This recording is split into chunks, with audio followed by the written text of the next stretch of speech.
Chapter 2. The Demise of Madame Petikova. Klavdia Ivanovna lay on her back, one hand tucked under her head. She was wearing a bonnet of an intense apricot color, which was all the rage back in 1911 when ladies wore chanticleer dresses and were just starting to dance the Argentine tango. Klavdia Ivanovna's face was solemn but utterly blank. Her eyes stared at the ceiling. Klavdia Ivanovna, Vorobyaninov called out. His mother-in-law quickly moved her lips, but instead of the usual booming sounds that Ippolit Matveyevich was used to, he heard a moan, quiet, thin, and so pitiful that his heart skipped a beat, and a shiny tear unexpectedly welled up in his eye and, like mercury, slid down his face. Klavdia Ivanovna, Vorobyaninov repeated, "What's wrong?" But again he received no answer. The old woman closed her eyes and tilted slightly to the side. The agronomist's wife quietly entered the room and led him away by the hand, like a little boy being taken to wash up. "She's asleep. The doctor said not to disturb her. You, my dear, here's what you should do. Go to the pharmacy. Here's the slip and find out how much ice packs cost." Ippolit Matveyevich submitted to Madame Kuznetsova in everything, sensing her undeniable superiority in these matters. Pharmacy was a long walk away. Clutching the prescription in his fist like a schoolboy, Ippolit Matveyevich hurried out into the street. It was almost dark. Against the backdrop of the fading sunset, the frail figure of Bezenchuk, the funeral home director, was visible, leaning against the spruce gates, snacking on bread and onions. Right next to him, 3 owners of the nymph were squatting, licking spoons, eating buckwheat porridge from a cast-iron pot. At the sight of Ippolit Matveyevich, the undertakers straightened up like soldiers. Bezenchuk resentfully shrugged and, gesturing towards his competitors, grumbled. "They're getting in the way, damn them, under my feet." In the middle of Staropinskaya Square, by the bust of the poet Tchaikovsky with the inscription carved on the pedestal, "Poetry is God in the sacred dreams of the earth," lively conversations were taking place, sparked by the news of Klavdia Ivanovna's serious illness. The general opinion of the assembled townspeople was that we'll all be there someday and that God gives and God takes away. Barber from Pierre and Constantine, who readily responded to the name Andrei Ivanovich, didn't miss the opportunity to show off his knowledge of medicine, gleaned from the Moscow magazine Ogonyok, which usually lay on the table of his establishment for the amusement of shaving customers. "Modern science," said Andrei Ivanovich, "has reached the impossible. Take, for example, a client gets a pimple on his chin. Before it would lead to blood poisoning, but now in Moscow they say, I don't know if it's true or not, each client gets their own sterilized brush." The citizens sighed deeply. "You're exaggerating a bit, Andrei. Where has anyone ever seen a separate brush for each person? What will people come up with next?" Former intellectual worker, now a stallholder named Prusis, even got agitated. "Excuse me, Andrei Ivanovich, according to the latest census, there are more than 2 million residents in Moscow. So that means you need more than 2 million brushes. That's quite original." The conversation was heating up, and who knows where it would have gone if Ippolit Matveyevich hadn't appeared at the end of Ozapnaya Street, running at a trot.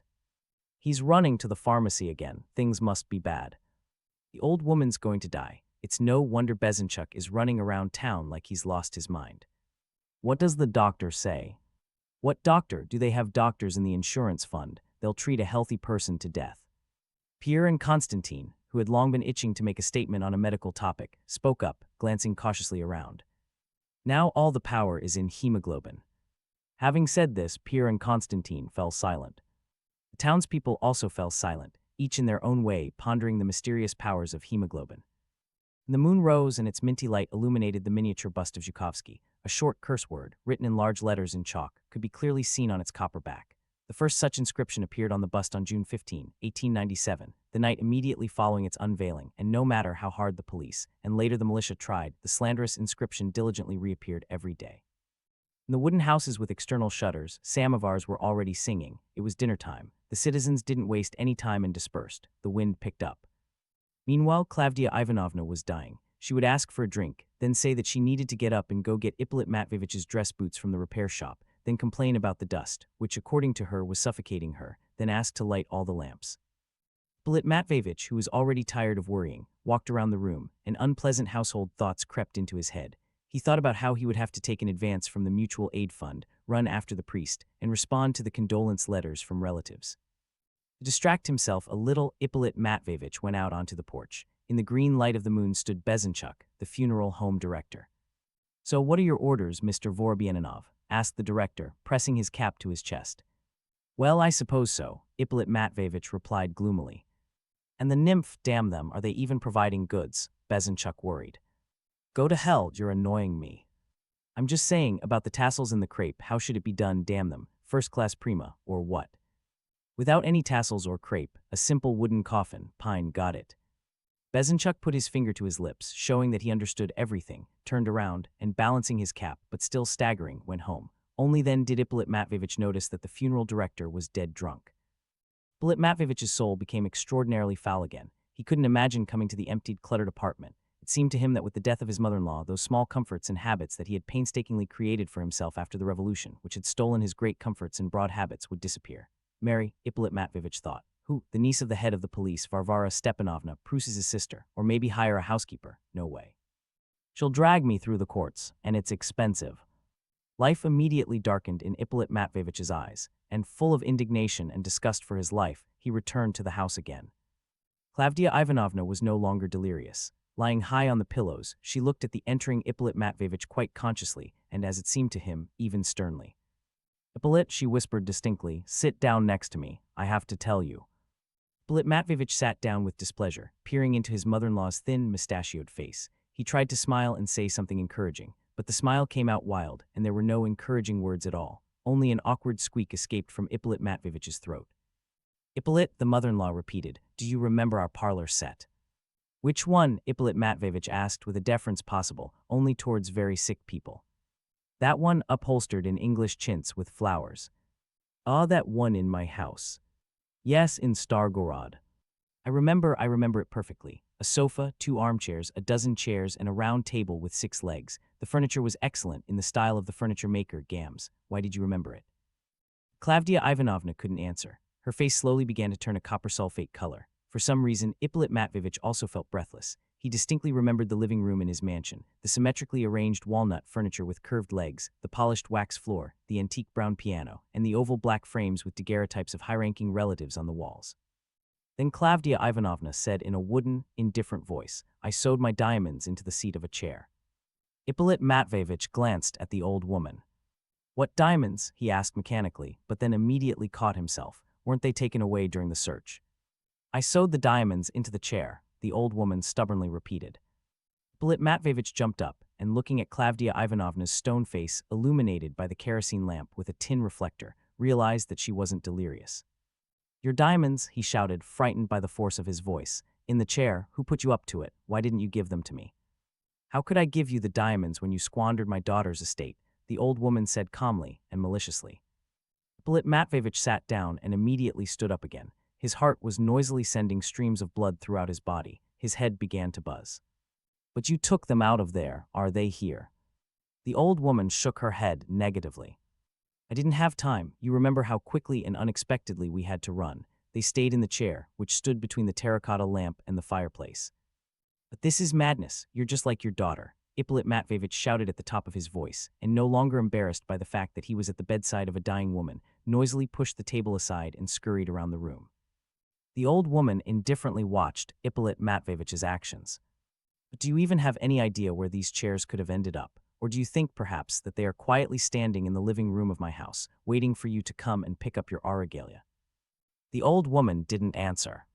"At least you made a mark on this chair, damn it, answer me."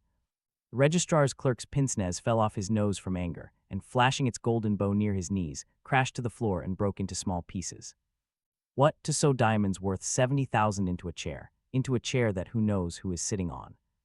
But then Klavdia Ivanovna sobbed and leaned her whole body towards the edge of the bed. Her hand, describing a semicircle, tried to grab Ippolit Matveevich, but immediately fell onto the quilted purple blanket. Ippolit Matveevich, squealing with fear, rushed to the agronomist's wife. "She's dying, I think." The agronomist's wife crossed herself busily, and not hiding her curiosity, ran to Ippolit Matveevich's house with her husband, the bearded agronomist. He himself wandered dazedly into the city garden. And while the agronomist couple and their servant were cleaning up in the deceased's room, Ippolit Matveevich wandered around the garden, bumping into benches without his pince-nez, mistaking couples frozen from early spring love for bushes, and mistaking bushes sparkling under the moon for diamond groves. God knows what was going on in Ippolit Matveevich's head. Gypsy choirs sounded, busty women's orchestras continuously performed tango and mappa. He imagined a Moscow winter and a long black trotter, contemptuously snorting at pedestrians. Ippolit Matveevich imagined many things: orange, intoxicatingly expensive underpants, lackey-like devotion, and a possible trip to Toulouse. But immediately Ippolit Matveevich was doused with the cold of doubt. "How will I find them?" The gypsy choirs immediately fell silent. Where can I look for these chairs now? They've probably been dragged out of my house all over Stargorod, to all these dusty, smelly institutions like my registry office. Ippolit Matveyevich walked slower and suddenly stumbled over the body of Bezinchuk, the funeral home director. The director was sleeping, lying in a sheepskin coat across the garden path. From the jolt, he woke up, sneezed, and quickly got up. "Don't worry, Mr. Vorobyaninov," he said hotly, as if continuing the conversation he had started earlier. "A coffin, it loves work." "Klavdia Ivanovna died," the customer announced. "Well, may she rest in peace," Bezinchuk agreed. "So the old woman passed away. Old women, they always pass away. Or they give their souls to God, it depends on the old woman. Yours, for example, is small and plump, so she passed away. But for example, one who is larger and thinner, she is considered to have given her soul to God." "What do you mean, considered? Who considers that?" "Do the craftsman. You, for example, are a prominent man of elevated height, although thin. You, it is considered, if God forbid you die, that you kicked the bucket. And a person who is a merchant from the former merchant guild, he ordered himself to live long. And if someone is of a lower rank, a janitor, for example, or someone from the peasants, they say that he passed on or kicked the bucket. But when the most powerful die, railway conductors or someone from the authorities, it is considered that they croaked. That's what they say about them. Did you hear our guy croaked?" Shocked by this somewhat strange classification of human deaths, Ippolit Matveyevich asked, "Well, when you die, what will the craftsmen say about you?" "I'm a small man, they'll say Bezinchuk kicked the bucket, and they won't say anything else." And he added sternly, "It's impossible for me to croak or kick the bucket. I have a small build. So about the coffin, Mr. Vorobyaninov, are you really going to put it in without tassels and crepe?" But Ippolit Matveyevich, again immersed in dazzling dreams, didn't answer anything and moved forward. Bezinchuk followed him, counting something on his fingers and, as usual, muttering. Moon had long since disappeared. It was winter cold. The puddles were again covered with ice, brittle as a waffle. On Tav Gubernsky Street, where the companions went, the wind fought with the signs. From the direction of Stepanskaya Square, with the sounds of a lowering iron shutter, a fire engine drove out on skinny horses. Firefighters in helmets, dangling canvas legs from the platform, shook their heads and sang in deliberately nasty voices. "Glory to our fire chief. Glory to our dear comrade Nassisov." They were celebrating at Kalka's wedding, the fire chief's son, Bezinchuk said indifferently and scratched his chest under his sheepskin coat. "So, are you really going to do it without crepe and everything?" Just at this time, Ippolit Matveyevich had already decided everything. "I'll go," he decided. "I'll find them, and then we'll see." And in his diamond dreams, even his deceased mother-in-law seemed sweeter to him than she had been. He turned to Bezinchuk. "The hell with you, do it, with crepe, with tassels."